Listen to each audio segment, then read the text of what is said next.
pessoal, boa noite.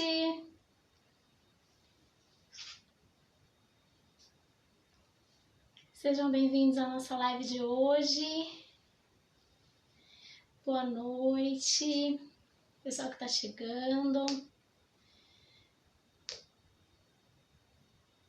Hoje nós vamos continuar a nossa conversa quinzenal. Hoje vamos falar sobre desenvolvimento auditivo nas crianças de 4 a 6 anos e as dificuldades que podem aparecer neste período, ok?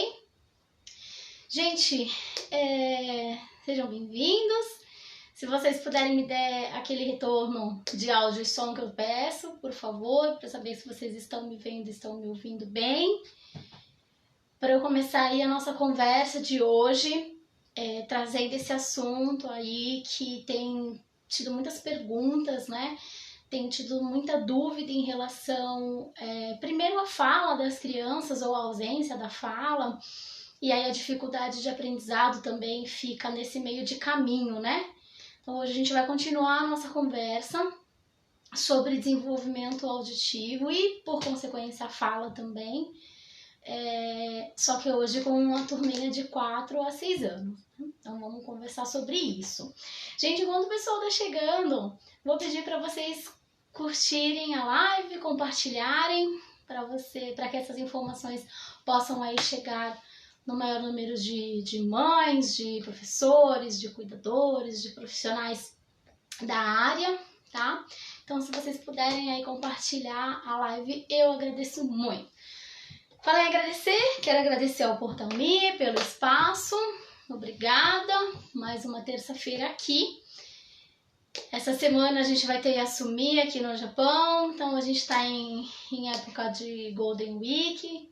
A galera que tá no Brasil que não sabe, é um feriado grande que a gente tem aqui, e aí serão uns 7 a 10 dias em off pra galera aqui. Pra alguns, né? Outros vão trabalhar, vão fazer baito, enfim. Gente, boa noite. Vocês estão... deixa eu ver se vocês estão... Ai, Midori, boa noite, tudo bem? Seja bem-vinda. Zico, boa noite pra você, bom dia pra mim. Vocês estão no Brasil, né? Muito bem, bom dia pra vocês. Pois é, a galera do Brasil que tá sempre acompanhando, obrigada por mais uma terça-feira a gente tá aqui conversando. Bom, se o som tá bacana aí no Brasil, Zico, é porque aqui também tá em ordem, né? Tá chegando aí, tá chegando aqui também. Bom, pessoal, vou me apresentar. Pra quem não me conhece, eu sou Viviane Gomes, sou neuropsicopedagoga, especialista em neurodesenvolvimento infanto-juvenil. Trabalho aqui no Japão com atendimento a crianças, adolescentes e adultos com dificuldades de aprendizagem, dificuldade de manter foco, atenção, concentração, organização de rotina, enfim, de tudo um pouquinho aí nessa área de desenvolvimento humano, ok? Mari Murata, boa noite, seja bem-vinda! Hoje a gente vai conversar, vamos continuar na verdade, né? Falando sobre desenvolvimento auditivo dos pequenos, das crianças. Alice Ti, boa noite, seja bem-vinda, minha neuroamiga, tudo bem? Vamos começar o nosso bate-papo de hoje. Se vocês tiverem alguma dúvida, se vocês quiserem perguntar alguma coisa, ou tiver alguma vivência, alguma experiência com alguma criança que passa por essas questões ou que já passou, escrevam nos comentários, eu vou lendo e a gente vai conversando junto, tá bom? Então, sintam-se à vontade. Bom, vamos lá. Então, hoje vamos tratar aí a turminha já entre 4 e 6 anos.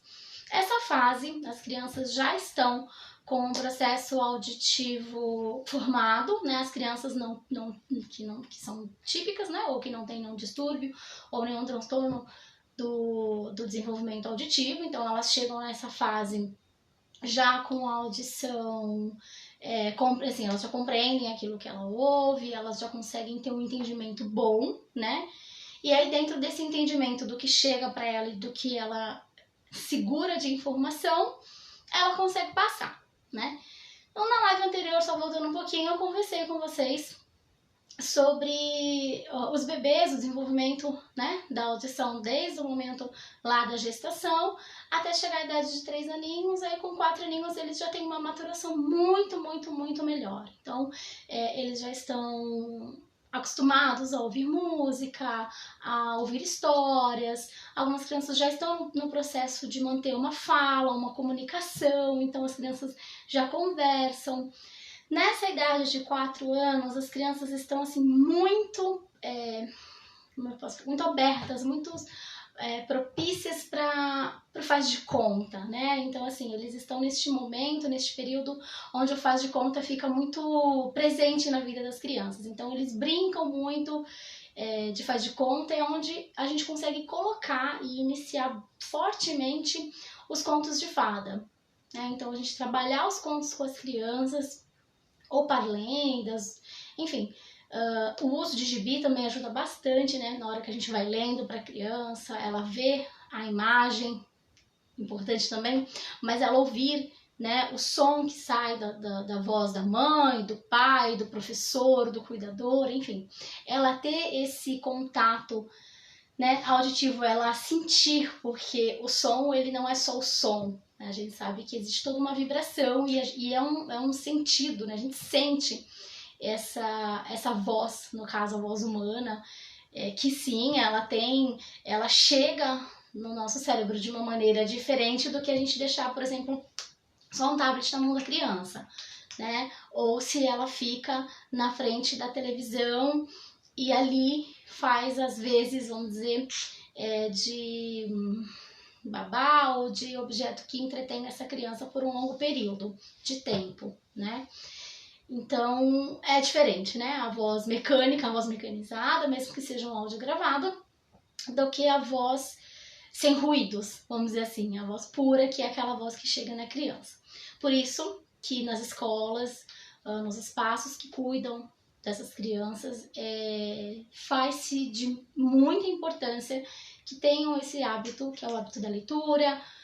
A gente chama hábito da conversa, roda de conversa também é muito bacana, funciona bastante. Então, o pessoal que é profissional da área da educação, é muito bom fazer essas rodas de conversa. Mas aí a gente fala assim, mas a minha turma é muito pequena, às vezes não entende. Um fala na frente do outro, não há espera. Todo mundo, quando pergunta o que aconteceu na semana, todo mundo quer falar junto. Realmente é assim que acontece. As crianças acabam vindo com uma energia muito grande, muito forte, e aí eles acabam querendo falar tudo ao mesmo tempo. E aí a gente meio que se perde, né? Diante de tanta inquietação, que é uma inquietação saudável, na verdade, porque a gente está proporcionando ali um momento de interação, né? Um momento onde essas crianças, mesmo que pequenininhas, conseguem ser ouvidas, né? Conseguem se sentir acolhidas, porque quando a gente para ouvir alguém, e aí eu já tô falando de uma escuta independente da idade, tá? Seja para criança, seja para adolescente, até pra gente adulto mesmo, quando a gente se sente ouvido, né, por alguém, nos traz um sentimento gostoso, né? Um sentimento bacana, de compreensão, um sentimento de amizade. A gente se sente acolhido, né? Dependendo da situação que a gente tá, e a gente tem alguém que nos ouve, vamos dizer assim, né? Que nos dá um ouvido, não precisa ser qualificado nesse sentido, né? Claro que tem algumas questões que a gente precisa, sim, de um profissional habilitado, de um psicólogo, de um psicoterapeuta, de um profissional que tenha essa escuta qualificada, né? Aí sim, porque tem coisas que às vezes só um amigo ou o marido ou a esposa não vai conseguir ali dar o retorno pra gente de algo que a gente precisa. Mas sim, né? Se a gente tem de repente um profissional qualificado que está ali preparado, que tem esse tipo de escuta, ele ajuda bastante. E com as crianças é a mesma coisa, né? Quando a gente fala de desenvolvimento infantil, quando a gente fala de neurodesenvolvimento, de crianças em fase de crescimento, criança em fase de descoberta, a gente precisa sim ter esse olhar diferenciado, a gente precisa ter essa escuta diversificada para conseguir entender o que está passando ali, né, por trás daquela informação, daquela criança, daquele olhar. Quando a criança é verbal, quando a criança fala, é claro que fica muito mais fácil, né, a gente ouvir e dar uma resposta para a criança, ou a gente auxilia de acordo com o que ela necessita, o que ela precisa. Mas também quando a ausência da fala é um pouco mais complicado, porque a gente precisa ler, né? A gente precisa realmente ter um olhar diferente, a gente precisa ouvir as crianças sem elas pronunciarem uma palavra. Então, mesmo com a ausência da fala, a gente precisa entender o que está acontecendo. Isso geralmente acontece com as mães, né? As mães têm esse olhar, elas conseguem ter essa escuta, mesmo que não há fala das crianças, conseguem perceber. Os profissionais também, né? Os terapeutas, professores, eles conseguem ter esse feeling, como a gente pode falar, esse meio que um dom, assim, né, de conseguir entender as crianças nesse sentido. E aí, independe da idade, porque a gente trabalha também com adolescentes, 18, 19, 20, 21 anos, onde a comunicação verbal não existe, né, não existe a fala, mas existe a comunicação alternativa. Então, elas se utilizam de outros tipos de comunicação. Nós vamos conversar nas próximas lives sobre comunicação alternativa, tá? Mas não é porque meu filho não fala que ele não ouve, né? Então, mas também pode ser ao contrário. Pode acontecer da criança ter uma fala muito reduzida ou quase nula, assim, porque ela tem alguma questão da audição. Quando as crianças chegam para uma anamnese, para uma avaliação, para a gente ver como é que está o desenvolvimento dessa criança ou o neurodesenvolvimento dela, a gente vai fazendo algumas questões por eliminação, né? Então a gente elimina vários possíveis questões que podem estar presentes para a gente chegar ali numa resposta, numa solução. Então sempre a gente vai para a área clínica, né? Assim como toda a questão psicológica, a gente busca um profissional da área, busca de diagnóstico é sempre feita por médico, né? Nunca se esqueçam disso. A gente busca também o auxílio de profissionais da área, no caso da fonoaudiologia, para um tratamento, né? E um especialista para saber se está tudo bem aí com a informação que chega nesse cérebro. Se ela está chegando, né? Se esse som, se esse ruído, se esse barulho, enfim, se ele está chegando na cabeça dessa criança, se ele está sendo processado dentro dessa cabeça e se ele está conseguindo soltar, né? Então, essa mais ou menos é a fase, é o processo cerebral, vamos dizer assim, do desenvolvimento.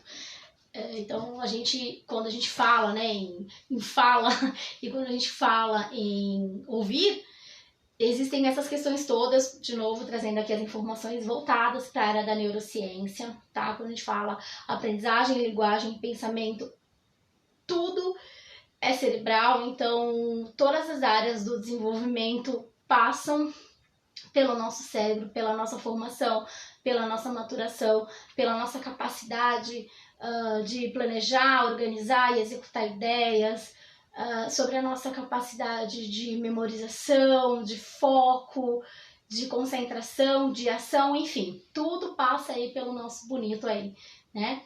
Então a gente sempre pede para que as mães busquem uma orientação clínica, vamos dizer assim, né? No caso com o otorrinolaringologista, para que ele faça avaliações para a gente ver como que essa criança está ouvindo, né? Se o som chega, como que ele é processado, enfim, para a gente saber se ela tem algum problema, alguma dificuldade aí na questão da formação, né, do aparelho auditivo, assim como também no aparelho fonoaudiológico, na fala.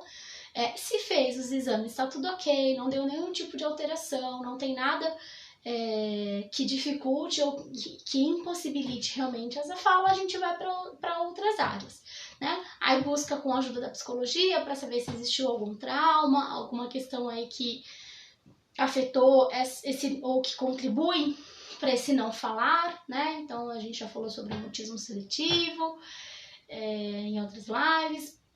E aí a gente vai fazendo essas análises com esses profissionais. Por quê?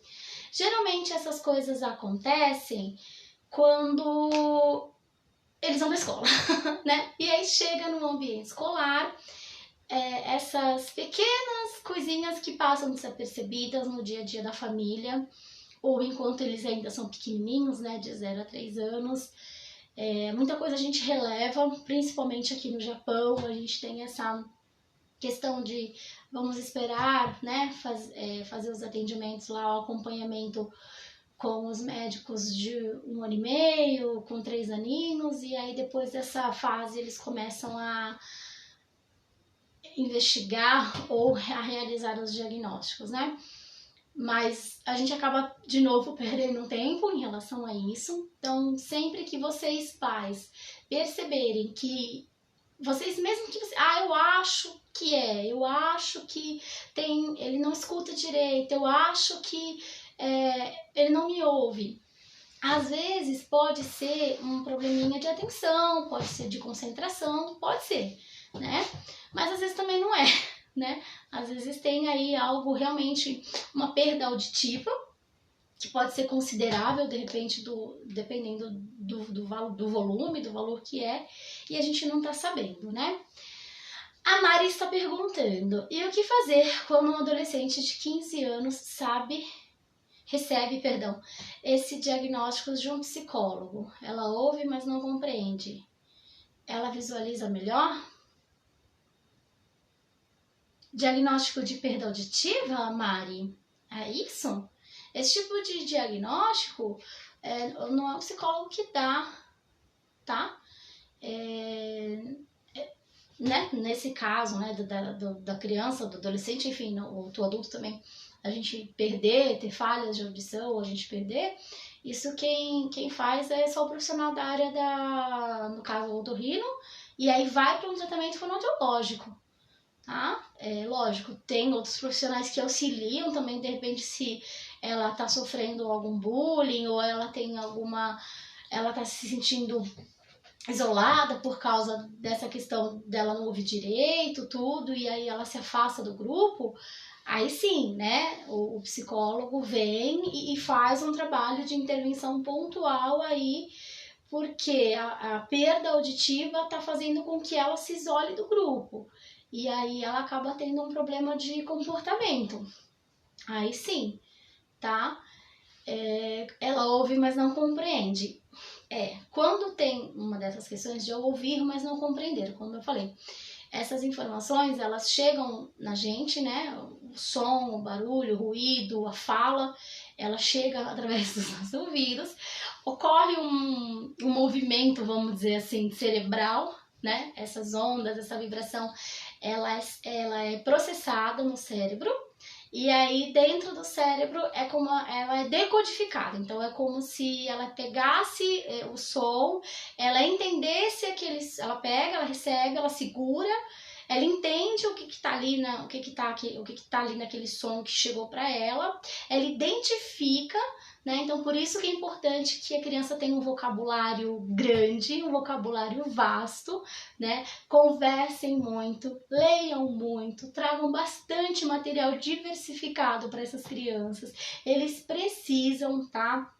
De aumento de vocabulário. Essa faixa etária de 4 a 6 anos é muito importante. Eles são muito esponjinhas, né? Assim, eles estão ali só recebendo informação. Então é o momento certo para ali trazer bastante estímulo positivo. Claro, a gente não vai sobrecarregar a criança, a gente não vai sobrecarregar os pequenos, né, que ainda estão, por exemplo, na educação infantil, no Hoikoen, que são as creches japonesas. A gente não vai sobrecarregá-las de um conteúdo, vamos dizer assim. Mas quanto mais vocabulário eu oferecer para essa criança, quanto mais palavras eu mostrar para ela que existem, quais são os seus significados, quanto mais leitura eu proporcionar, melhor vai ser, tá? Porque quando esse cérebro tiver que fazer essa compreensão, vai ser mais fácil, né? Ele já vai ter ali guardado na memória dele algumas informações sobre o que é. Então, quando essa criança ela precisa se expressar, quando ela precisar falar sobre o que está acontecendo com ela, ou sobre o que aconteceu na escola, ou sobre o que aconteceu em casa, de repente ela consegue ter bagagem, vamos dizer assim, né? Ela consegue ter uma bagagem de conteúdo, de fala, para poder se expressar, tá? Então, nesses casos é muito bacana fazer isso também, né? A gente, quanto mais estimulá-los no bom sentido, de uma maneira leve, tranquila, de uma maneira lúdica, que é através de brincar, de jogos e brincadeiras, enfim, faz com que a gente estimule cada vez mais esses sentidos, né? É um dos órgãos dos sentidos, né? Mari, me falaram para escrever tudo no quadro. É um caminho também, né? Quando a gente fala de registros, como registro, né?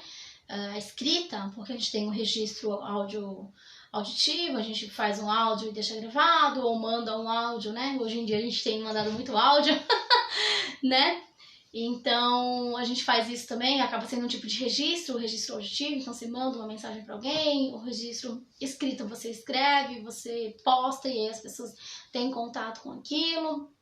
Isso auxilia, né? Auxilia sim as crianças ou o adolescente, no caso dela, a entender ou ela vai lembrar. Como ela vê algo escrito, ela tá sempre em contato com aquilo, que são os quadrinhos, né? Os quadrinhos de aviso. Então, esses quadros brancos, onde você vai lá e você põe lá uma informação e deixa ela num espaço onde o adolescente ou a criança tem acesso, né? Se for uma criança alfabetizada, ela vai conseguir ler. Se não for, a gente faz pelo uso de imagens, que também dá muito certo, tá? Esse aqui é por uso de imagem. Tem a escrita, mas tem também o uso de imagem, então, e também funciona, né? Quando a criança não está no processo de alfabetização, ela consegue ver sim, também acompanhar pela imagem. Aqui tem um O, mas enfim, vem as pistas visuais, então as dicas, as informações, né? Para que ela consiga entender o que é preciso fazer, o que tem que ser feito. Não sei se dá para ver direito. E aí sim, funciona, tá? Funciona com as crianças, funciona com os adolescentes, né? Lógico que o material preparado para eles, né? E funciona também para nós adultos. Então a gente, quando trabalha com o uso desse tipo de quadro ou de quadro de avisos, de anotações, ele também dá muito resultado, tá bom? Mari, por exemplo, as obrigações do dia. Sim, pode escrever sim, que auxilia. Só que você tem que estimulá-la a ler, a estar junto, a estar presente. Tem, como eu falei, tem que estar num local em que ela consiga ver, um local onde você também consegue ter acesso para saber se ela conseguiu cumprir com todas as obrigações do dia ou não, né? Então não adianta ter e guardar na gaveta, ou ter e deixar separado, né? Assim, num local onde ela não tem acesso a isso, também não adianta, tá? Mas funciona assim, Mari. Para os pequenos, que vocês falam, por exemplo, eu já cansei de falar para guardar brinquedo, por exemplo, né? Não aguento mais, eu falei, falo a vida toda, brincou, guardou. Aqui a gente tem o catazuquê, né, que a gente fala, e que as crianças escutam muito na escola, e as crianças que fazem terapia também escutam muito. Então a gente fala muito de fazer o catazuquê, que é de guardar os brinquedos, enfim, lavar a mão, escovar dente no banheiro.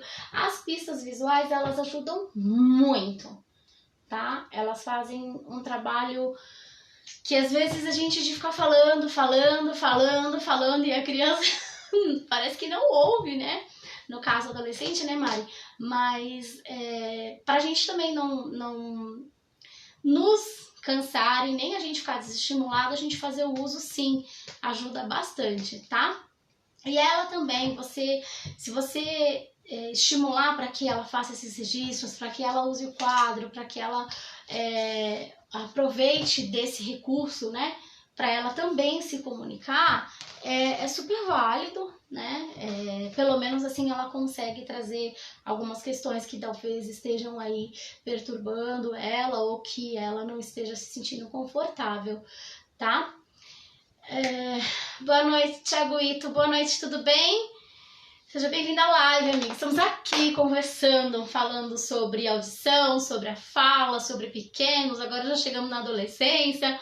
Estamos aí conversando hoje sobre desenvolvimento auditivo, né, das crianças. E aí vamos trazer agora o que isso interfere, né? A falta dele ou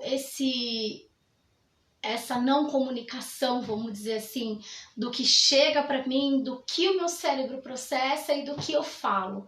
Porque isso acontece também, tá? E aí, quando isso acontece, a gente realmente precisa de um auxílio de profissionais específicos. Quanto antes o diagnóstico, melhor é. Quanto mais amplo os tipos de terapia que a gente possa oferecer, melhor é, né? Então também vai ser melhor em relação a isso, se eu tiver pessoas profissionais que possam sim estar auxiliando essa minha criança nesse desenvolvimento, é melhor.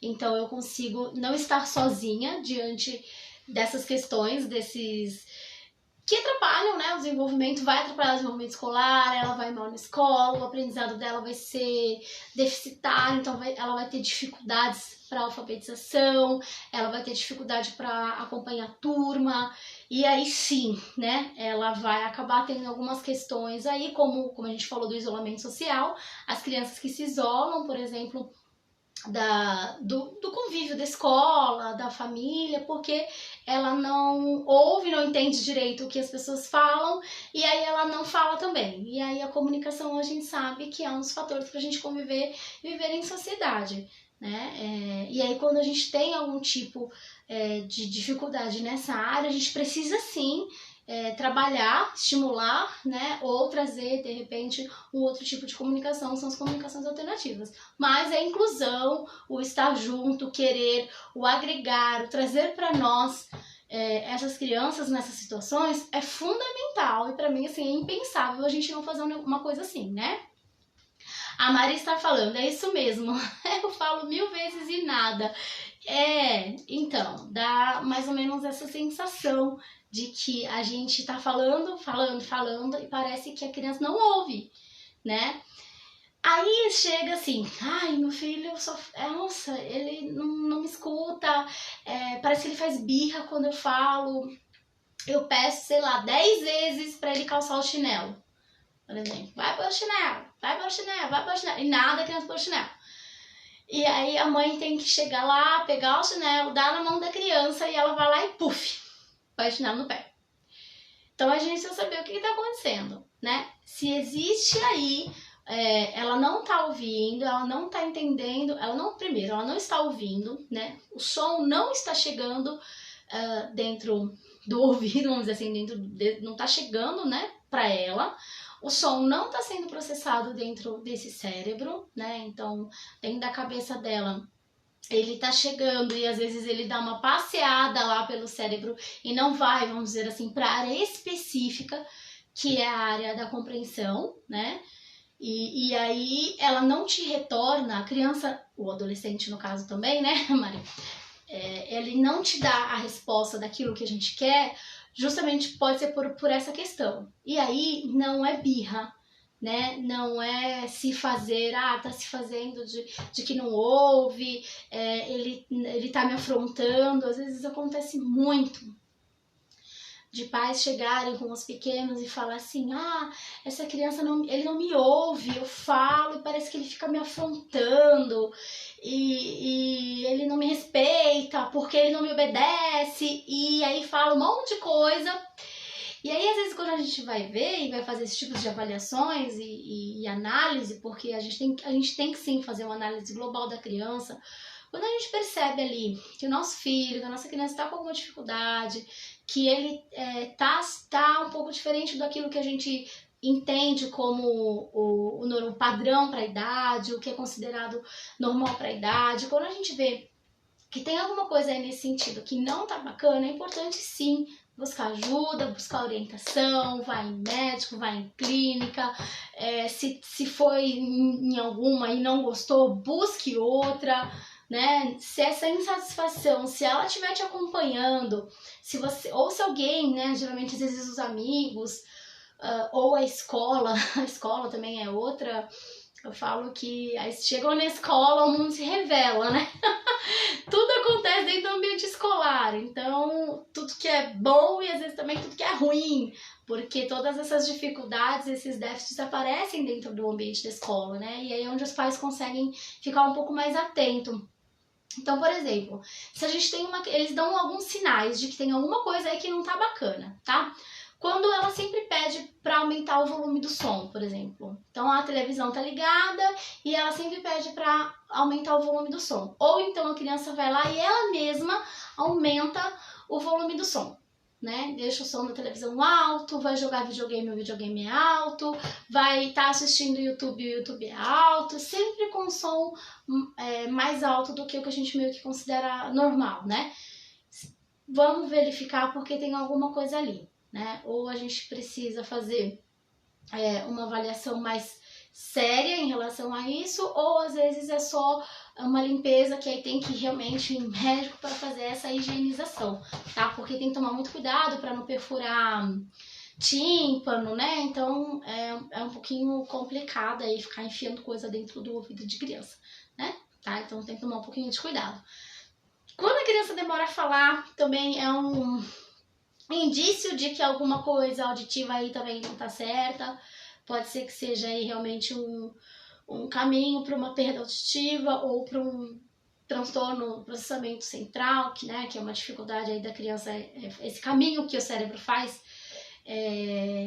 que acaba tendo uma dificuldade, ele tem um nome próprio, então de repente é um diagnóstico nesse sentido, e aí precisa sim ser tratado, tá? Então, quando ela não responde, por exemplo, você tá na cozinha, ela tá na sala, e aí você chama e ela não te responde, né? São ambientes próximos, teoricamente não tem muito ruído externo que atrapalhe, não ouviu porque tava tudo muito alto, tava tudo um monte de gente falando ao mesmo tempo, e aí a criança não ouviu.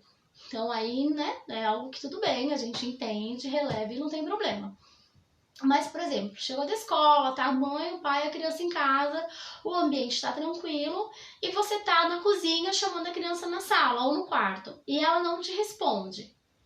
Se ela não estiver aprontando, né, não estiver fazendo nada que não deveria, ela vai te responder. Então, quando a gente ouve o nosso nome, quando nós somos chamados, desperta uma área do nosso cérebro aonde automaticamente a gente se vira pro local, né, pra direção do som. Então, se eu tô conversando com vocês e de repente alguém chega aqui e grita meu nome, eu vou olhar, né? É natural, porque é uma área do cérebro que é acionada. Então, é instintivo, vamos dizer assim, já vira e pum, né? Quer saber quem é que tá chamando ou quem que tá ali, porque a gente ouviu o nosso nome. Com as crianças é a mesma coisa. Então, quando você chama a criança pelo nome, naturalmente ela vai virar para olhar e ver de onde é que tá vindo aquele som, tá? Se isso não acontece, também é um sinal de alerta. Então, né, anota aí, sempre faz os registros, sempre falo para as mães, sempre que vocês tiverem alguma dúvida sobre o desenvolvimento da criança, sobre o neurodesenvolvimento da criança, tudo que for atípico, tudo que sair daquilo que você conhece, né? Porque às vezes teve irmão mais novo, ou é irmã mais nova, ou tem contato com outras crianças e sabe mais ou menos como é o marco do desenvolvimento, como que é o padrão do desenvolvimento das crianças, anotem, tá? Até para quando vocês forem fazer essas visitas aos médicos, esse acompanhamento, principalmente que tem aqui no Japão, que é obrigatório, né? Vocês saberem relatar o que aconteceu, quando aconteceu, em que momento aconteceu, tá? Para ajudá-los, para ajudar os médicos nesse processo de pré-diagnóstico, por exemplo, ok?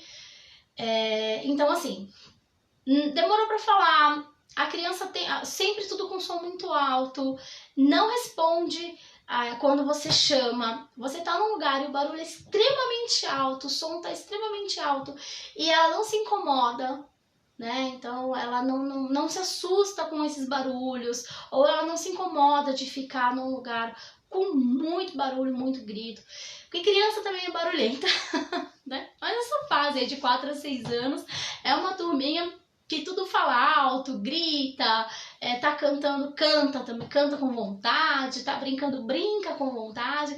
Então, uma turminha assim, que eles são bem barulhentos, né? Mas se eles estão num ambiente onde o barulho é muito superior e eles também não se incomodam, é também um fator de indício. Então, observe, tá? Baixo rendimento escolar. Então, a criança que tá com baixo rendimento escolar, tá com uma dificuldade, por exemplo, para ser alfabetizada. Essa fase dos 6 anos, né? Passando aí pelos 4, pelos 5, fase do faz de conta, fase de aquisição de vocabulário, fase de trazer, quanto mais informação positiva para essa criança, melhor é, quanto mais estímulo, melhor é. Chegamos no processo de alfabetização. A criança foi para a escola, tá lá com 6 para 7 aninhos e não sabe ler e escrever, não consegue escrever nome, não consegue identificar o A, I, O, U, enfim, ou o hiragana e o katakana, tem essa dificuldade aí. Às vezes também pode estar com um problema auditivo, não está ouvindo o que o professor está dizendo, a informação não está chegando. Vamos observar, nem tudo, de novo, né? Ele fala assim, como eu sempre falo, nem tudo é só a questão emocional, nem tudo só o psicólogo resolve, nem tudo só é questão de fala, nem tudo só o fono resolve, assim como todas as outras especialidades. Nem tudo também é só uma questão de dificuldade de aprendizado, né? Não é só o psicopedagogo que vai estar resolvendo. Então, existem questões do neurodesenvolvimento que elas são muito mais complexas, né? E você precisa ter aí alguém para fazer esse meio de campo, né? De saber orientar mesmo, né? Para onde vai, com quem vai, o que tem que fazer para acompanhar e melhorar esse desenvolvimento dessa criança, tá? Então, se a gente viu que apresentou alguma dessas questões, ou, por exemplo, quando a criança ela pede para que o adulto repita. Outro indício, gente. Criança que pede para que o adulto repita. O que você falou? O que você falou? Ai, não, o que você falou? Né? Que fica ali pedindo inúmeras vezes para que o adulto repita o que foi falado, também é um indício aí de alguma questão no desenvolvimento auditivo. Se não for do auditivo, sim, questão de atenção, questão de concentração, tem alguma coisa aí no desenvolvimento dela que não tá segurando, vamos dizer assim, que não tá armazenando essa informação, não tá, ou se realmente não está conseguindo chegar, ele não está conseguindo segurar. E aí a gente precisa saber o que está acontecendo, né? Quanto antes a gente perceber, quanto antes a gente diagnosticar, quanto antes a gente tiver uma oportunidade de intervir, né, de trazer uma resposta positiva, seja por terapia, seja na escola, às vezes a gente precisa até orientar o médico, o pediatra, o otorrino, o fono, a psicóloga, a psicopedagoga, enfim, os profissionais todos da área precisam orientar quem está com essa criança, inclusive os pais, a família. É muito importante essa comunicação com a família, de orientar vocês de como agir, de como fazer. Assim como a Mari falou, né? Do registro, de anotar no quadro, de uso de agenda, ou falar com a criança de um jeito que ela consiga ver o seu rosto, porque se ela não te ouve direito, né, certamente ela vai buscar alguma outra informação, porque o nosso cérebro, ele tem o que a gente chama de neuroplasticidade, que é uma função aí bem bacana do cérebro de ficar assim movimentando, de mudar funções, né, de uma área que é responsável por uma coisa, a outra área vem e meio que pega ali e faz a coisa acontecer. Então isso é muito bacana e o nosso próprio cérebro faz isso. Então, se ele já faz por si só, quando a gente proporciona esse tipo de troca de mudança positiva, é muito melhor, é muito mais fácil para o desenvolvimento dessa criança. Eu vou estar contribuindo muito para que ela não sofra nenhum tipo de preconceito, nenhum tipo de bullying, para que ela não se sinta isolada, para que ela não se afaste, por exemplo, do convívio social, ou para que ela não se sinta menos favorecida em relação ao aprendizado. Eu não faço porque eu não sei, eu não estudo porque eu não entendo nada, e aí acaba vindo um monte de outras questões junto, né, que atrapalham o desenvolvimento global, na verdade, da criança, tá? Então, quando a gente vê qualquer uma dessas informações que eu passei para vocês, que de repente a criança apresenta, bom ficar atenta, bom ir atrás de um profissional, sim, para que ele oriente, né, no caso, o otorrino, para fazer a identificação desse possível distúrbio, transtorno auditivo, e aí depois, óbvio, claro, né, o fonoaudiologista, que a fonoaudióloga vai te ajudar e te auxiliar durante esse processo de aquisição da fala, né, da criança falar direitinho, ou da criança conseguir realizar essa movimentação interna, caso não seja possível. Existe sim o uso de implantes, para que as crianças escutem, né, corretamente. Então, existem aí uma gama de oportunidades para ajudar, né, nesse desenvolvimento, mesmo que ele tenha aí um comprometimento mais sério, que seja uma coisa que seja um comprometimento mais clínico, né. E essas perdas auditivas, elas acontecem, não tem idade, então de repente um acidente pode fazer com que isso aconteça, o barulho extremo, né, aqui no Japão, principalmente dentro das fábricas, o exame de audiometria, ele existe, ele acontece, né, nos lugares por causa do barulho muito forte do maquinário, pelos barulhos muito fortes que tem dentro da fábrica em si. Então isso já acontece com os adultos, então é importante também a gente ter esse olhar e essa atenção para as crianças, ok? Gente, é isso. Eu espero que vocês tenham gostado da live de hoje. Quero desejar um bom Yasumi para todo mundo, um bom Golden Week que está começando. Na próxima terça, não, na outra, a gente volta para falar sobre neurodesenvolvimento, sobre neurociência, sobre como funciona o cérebro aí e as suas como posso falar? Tudo que ele tem, né? Tudo que ele traz aí pra gente de conhecimento, pra gente saber lidar melhor com o desenvolvimento das crianças, tá? Que eu acho que é o caminho. Vocês podem contar comigo, eu vou pedir para vocês curtirem e compartilharem a minha página, tá? NeuroKids, aqui no Japão. Então lá tem bastante informação para vocês. No Instagram também, NeuroKids, se vocês puderem entrar, seguir lá a página, seguir no Insta. Podem me mandar mensagens se vocês tiverem alguma dúvida, se vocês quiserem alguma orientação, se vocês precisarem de algum tipo de auxílio em relação ao desenvolvimento de crianças, né, adolescentes. No caso, agora também a gente já está trabalhando com a turma aí, com dificuldade de foco, atenção e concentração. Também realizo atendimento com os adultos. Qualquer problema em relação à organização, rotina, podem entrar em contato comigo, sim, que a gente dá um retorno para vocês, ok? Boa semana para todo mundo, eu que agradeço, Mari. Ótimas dicas, muito obrigada por nada. Obrigada pela sua participação, pela participação de todos que assistiram a live. Obrigado, Portal Me, pelo espaço. Até a próxima terça-feira, a gente vai falar aí sobre a comunicação alternativa. Então, eu vou conversar com vocês na próxima live sobre isso, ok? Beijo, boa semana para todo mundo e até a próxima!